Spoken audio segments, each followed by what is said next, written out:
In 1993, Somalia was starving. A brutal civil war had completely destroyed the nation's infrastructure, leaving millions of innocent people facing a catastrophic famine.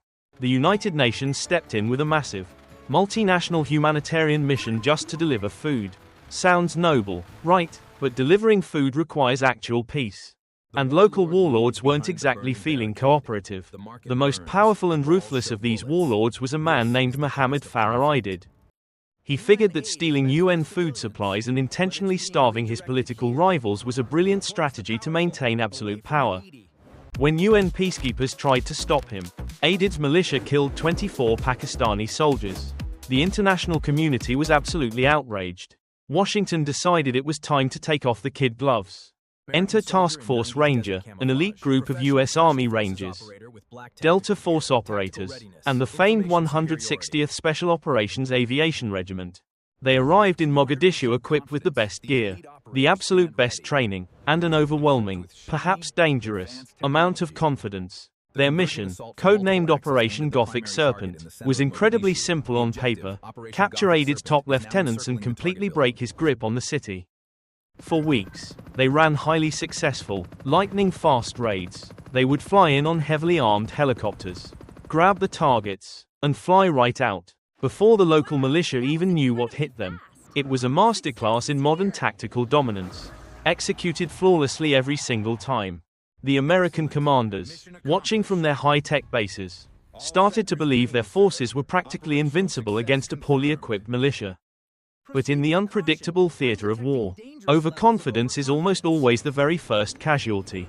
And Mogadishu was a uniquely dangerous battlefield.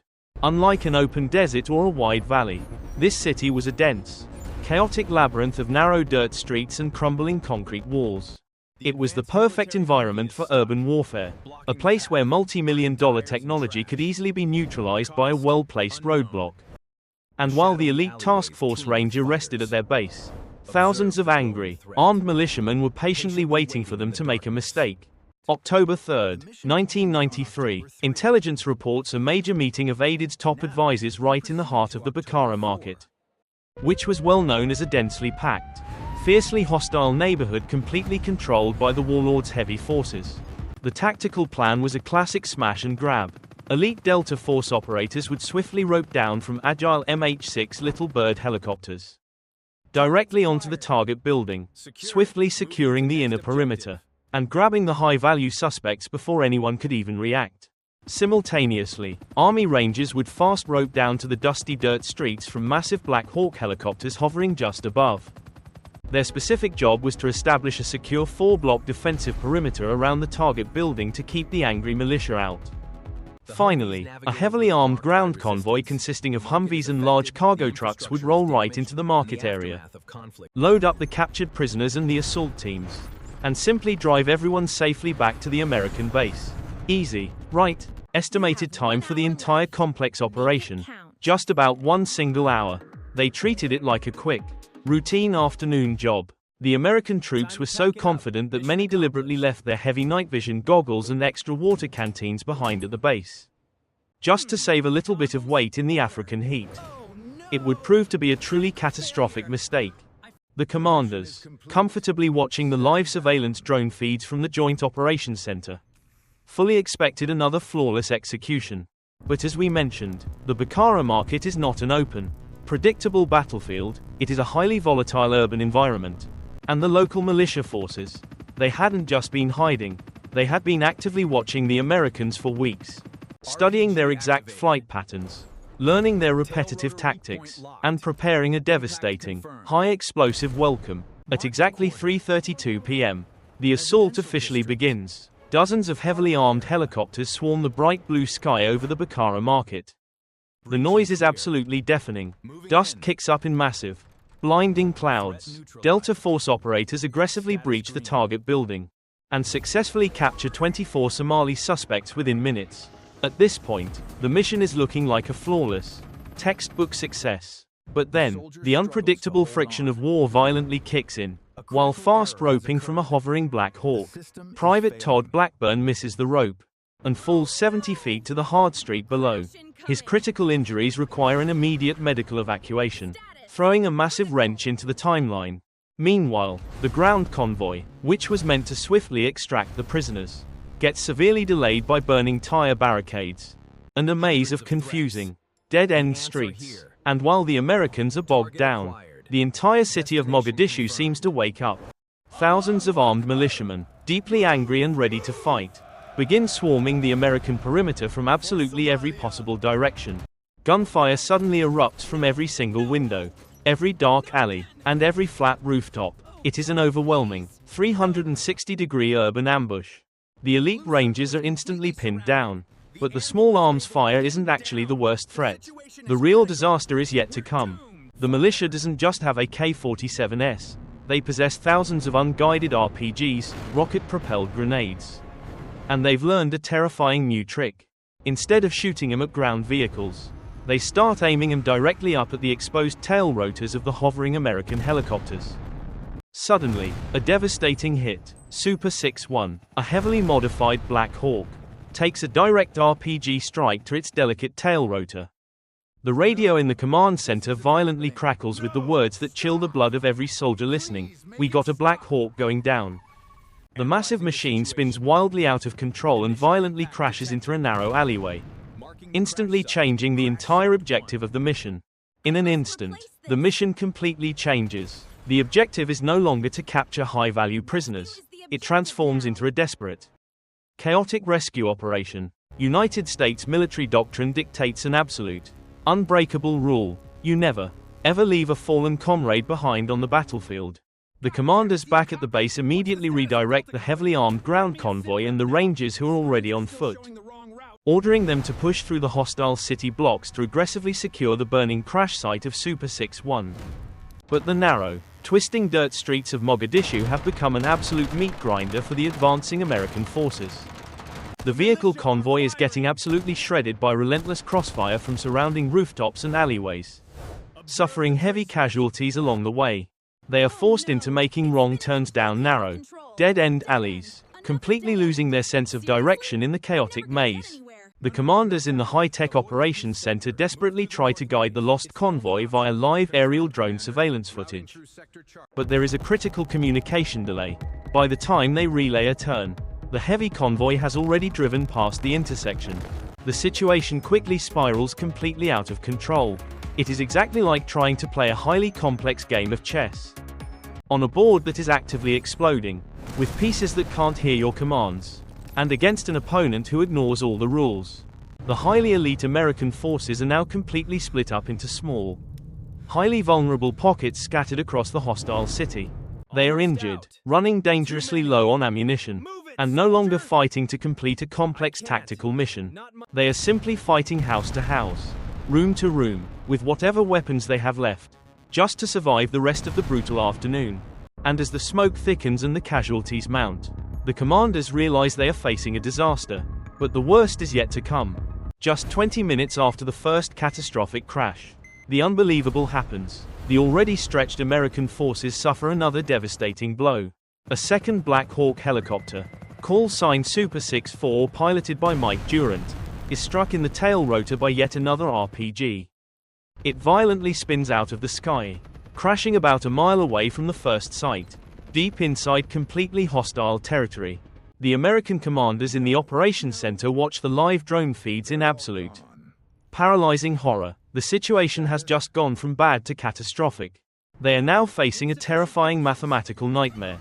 They simply do not have enough ground troops to safely secure one crash site, let alone two. The heavily armed ground convoy, originally sent for rescue, is shot to pieces, stuck in the maze, and suffering massive, unsustainable casualties. Unable to push through the hostile streets, they are forced to turn back to the base, leaving the men at the first crash site completely surrounded. Meanwhile, at the second crash site of Super 6-4, the situation is even more desperate. The crew is alive but badly injured and trapped. And thousands of angry, armed militiamen are rapidly closing in on their completely unprotected and highly vulnerable position from all sides. Watching from a command helicopter hovering safely above, two elite Delta Force snipers, Gary Gordon and Randy Shewart, make an incredible decision. They repeatedly ask their commanders via radio for permission to be dropped into the chaotic, swarming mob below to protect the downed crew. They know with absolute certainty that without immediate backup, they are volunteering for a suicide mission, but they firmly insist anyway.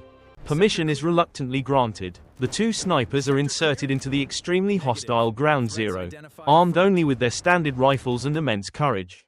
Gordon and Stewart hold off the massive advancing crowd, displaying unimaginable bravery and unparalleled tactical skill under impossibly intense fire, protecting their injured brothers for as long as humanly possible, fighting relentlessly until their ammunition finally runs completely dry. Both men are tragically killed. Following the heroic fall of the two snipers, pilot Mike Durant, battered but still alive, is quickly overtaken and taken prisoner by the militia. Back at the first crash site, around 90 Americans remain trapped in a tight, fragile defensive perimeter, completely surrounded by a highly hostile city. And as the hot African sun finally disappears below the horizon, the terrifying reality of their earlier overconfidence begins to truly set in. Remember those heavy night vision goggles the soldiers deliberately left sitting in their lockers at the base because they thought they'd be back in an hour? Now, they are facing a terrifying night in near total darkness, essentially blind to the thousands of armed militia fighters quietly moving in the shadows. Inside the shattered, bullet-ridden buildings, the Rangers create desperate makeshift hospitals, using whatever they can find to stop the bleeding of their severely wounded friends. They are running critically low on ammunition, and with absolutely no water left, severe dehydration in the sweltering heat becomes a very real, deadly threat. The only thing keeping their fragile perimeter from being completely overrun in the dark are the relentless strafing runs by AH-6 Little Bird attack helicopters. These incredibly skilled, fearless pilots fly dangerously low through the pitch-black city, using their miniguns to lay down an impenetrable, fiery wall of lead. They are firing so incredibly close to the American positions that the hot, empty bullet casings literally rain down onto the heads of the pinned-down Rangers. The historical contrast here is absolutely staggering. The most technologically advanced military machine in the entire world has been dramatically reduced to fighting brutal house-to-house, room-to-room combat with basic rifles and simple bandages, exactly like infantry soldiers did 50 years ago in World War II. The arrogant, overwhelming confidence of the afternoon has completely vanished. It has been replaced by a grim, desperate determination to simply survive until morning. Back at the safe American base, an enormous, heavily armed rescue force is frantically being assembled to punch through the city and save the trapped men. But there's a huge problem. The US forces don't have heavy armored vehicles in Somalia. They have to swallow their immense pride and beg the UN for help. They quickly cobble together a massive, completely unprecedented joint task force, utilizing heavy Malaysian armored personnel carriers and incredibly heavily armed Pakistani tanks, seamlessly combined with fresh American infantry elements from the legendary 10th Mountain Division. But trying to organize a highly coordinated urban assault with completely different militaries, incompatible radios, and multiple different languages is an absolute logistical nightmare. It takes several agonizingly slow hours just to properly organize this massive column, while the trapped American soldiers desperately hold the bleeding line. Finally, around 2 a.m. on October 4th, the massive multinational rescue convoy violently punches its way deep into the hostile, darkened city. This time, they aren't stopping or turning around for roadblocks. The heavy armor simply smashes straight through the burning barricades without hesitation, unleashing completely overwhelming firepower. The urban fighting is incredibly fierce, literally tearing through the narrow streets with heavy tank cannons and high explosive fire. But even with this overwhelming armored support, the militia's resistance is so utterly relentless that it takes the column hours just to inch forward a few miles. Eventually, through sheer grit, determination, and immense firepower, the rescue column successfully breaks through the enemy lines and finally reaches the trapped men. For the exhausted, bleeding Rangers who had been fighting for over 12 straight hours in the pitch dark, the sight of those massive armored vehicles is an absolute miracle. But the nightmare isn't completely over just yet. There is another horrific, deeply tragic complication that severely delays their immediate escape. The bodies of the fallen pilots are deeply trapped inside the crushed metal of the downed Black Hawk. And American military doctrine strictly dictates nobody gets left behind. It takes a painfully long time to carefully cut the bodies out of the twisted wreckage while under continuous fire. By the time they finally finish, the sky is starting to lighten. The African sun is fully coming up, exposing him completely to the snipers. And right then, the commanders realize a truly terrifying, incredibly basic mathematical error. Because of all the casualties they've taken, and the sheer massive number of rescue soldiers involved, there simply isn't enough room inside the bulletproof armored vehicles for everyone. The agonizing order is given. Many of the soldiers, who are already physically shattered, wounded, and heavily sleep-deprived, are told they have to literally run out of the hostile city on foot, desperately trying to keep pace alongside the slow-moving armored vehicles. This brutal, incredibly terrifying retreat under heavy crossfire becomes forever immortalized in military history as the Mogadishu Mile. They push completely past the absolute limits of human endurance. They are no longer fighting an enemy, they are simply fighting their own failing bodies. Finally, the battered, bleeding column breaks out of the hostile city limits and spots the heavily fortified gates of the Pakistani stadium, which is serving as a designated UN safe zone. The soldiers stagger across the threshold and immediately collapse into the grass in absolute, total exhaustion. The battle is finally over. What was originally planned as a quick, routine 1-hour afternoon operation had violently stretched into 15 hours of pure hell.